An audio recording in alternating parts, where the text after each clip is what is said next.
After speaking to his friend at work, Abdul went home with a heavy heart.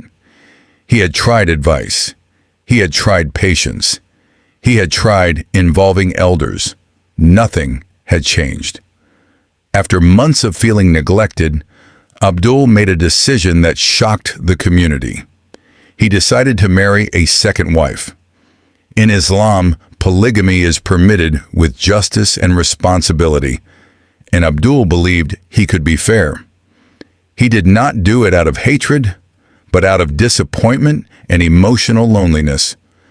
When Hamdi heard the news, she thought that could never happen in her life.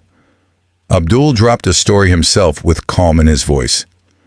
"Honey with the busy you are having nowadays, I think this will help concrete on what you are learning." The same house that once smelled of sweet food and peace now felt cold. Pride filled her heart. I can't share a man with another woman. Instead of reflecting deeply, she packed her clothes and left for her parents' home. The community began to whisper again. When she go and visit some friends, it was not like before they started sidelining her in some of the meetings and gatherings, saying it was for married women only. At her family home, she locked herself in her room, crying day and night. She blamed her friends. She blamed Abdul. But deep down, she knew something had changed inside her long ago. Her grandmother, a wise elderly woman, requested to speak with her. That evening, the grandmother sat beside her and said gently, "My child, a home is built slowly, but it can be destroyed quickly. Tell me, did he change first or did you?" Hamdi remained silent. The grandmother continued, "When you were alone with him, your home had peace. When you listened to outside voices more than your own heart, your home lost balance.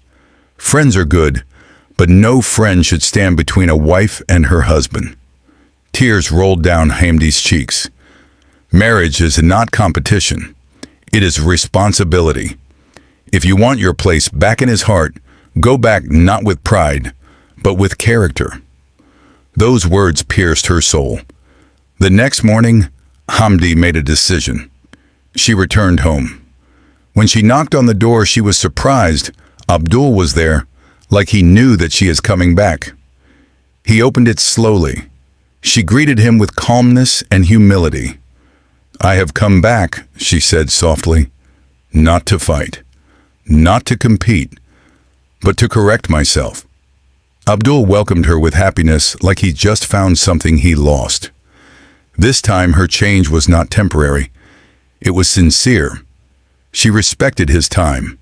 She welcomed him warmly. She balanced friendships wisely. She returned to praying with him. And most importantly, she removed pride from her heart. Meanwhile, his second wife was also kind, respectful, and Abdul was between two beautiful and loving wives. Abdul tried his best to treat both with fairness and justice. Days turned into weeks. One evening, Abdul sat alone thinking. Both homes were peaceful. Both wives showed him love and respect.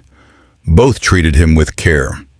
He sighed deeply and whispered to himself, "Why didn't you, my first wife, do this all that time? Things would have been different." He was not speaking in regret, but in reflection.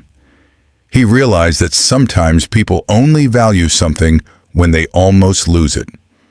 Instead of allowing jealousy to grow, Abdul did something wise.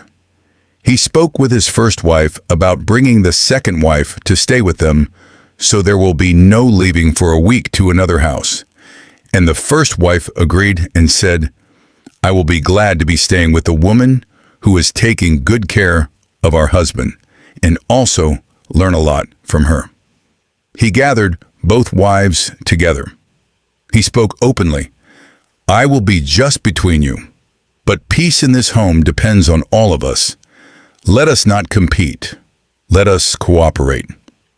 At first it was uncomfortable. There was silence. There were cautious glances. But over time, understanding grew. They learned each other's strengths. They respected boundaries. They focused on faith. Slowly, the tension disappeared and became the twin sisters' spirit. The same community that once whispered now admired again, but this time with a deeper lesson. Outside voices can build you, or they can break you. And marriage is not about control, it is about character. In the end, Abdul's household became peaceful once more. Not perfect, but balanced. And everyone involved learned that influence must always be filtered through wisdom. If you like my stories, please like, comment, share so that someone somewhere can benefit from it. Thank you.